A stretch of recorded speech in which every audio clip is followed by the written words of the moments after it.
अब देर न सतयुग होने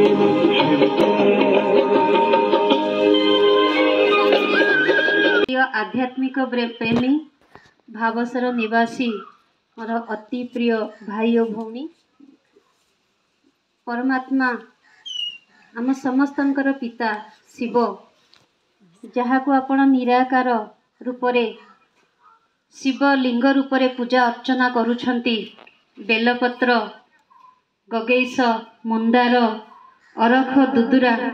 आदि फूल दे पूजा करुछंती से परमपिता परमात्मा निराकार ज्योति स्वरूप परम धाम निवासी आम समस्त मनुष्य आत्मांकर पिता सृष्टिर रचयिता एही धरा पृष्ठ रे अवतरण कर सारे आपण माने शिवरात्रि पालन करुछंती जहाँ शिव जयंती मध्य कहा जाए किंतु सही परमात्मांकर जन्म केबे तार तिथि तारीख कौन आम केही भी जाने किंतु गोटे दिन को आम निर्दिष्ट करछे एवं सही दिन पूजा करछे दीप जलुछे उजागर रहुछे किंतु ताहार आध्यात्मिक रहस्य ताहार तात्पर्य आम केही भी बुझी ना परमपिता परमात्मा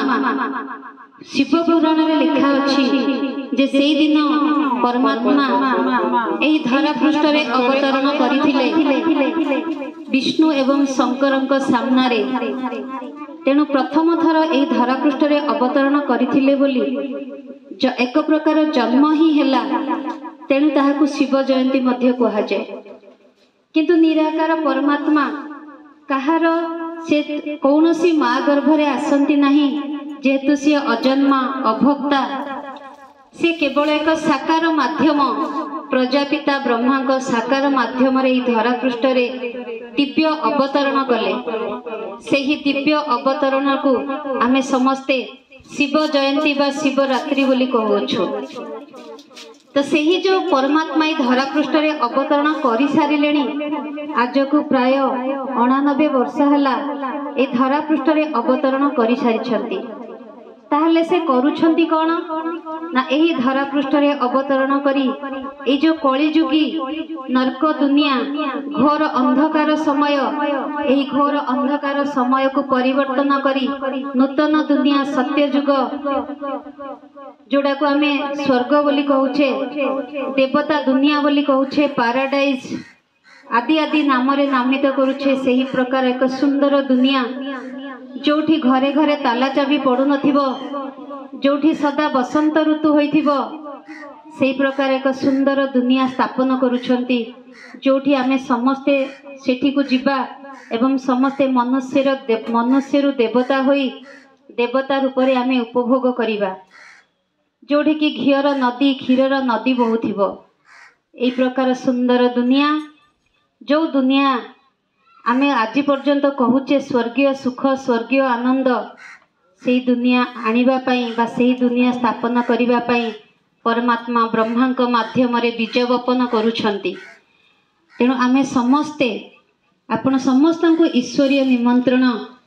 ये जो पाठ पढ़ाउचंती मनुष्य रु देवता हेबार एठी को आसंतु एवं मनुष्य रु देवता हेबार पाठ पढ़ी जांतु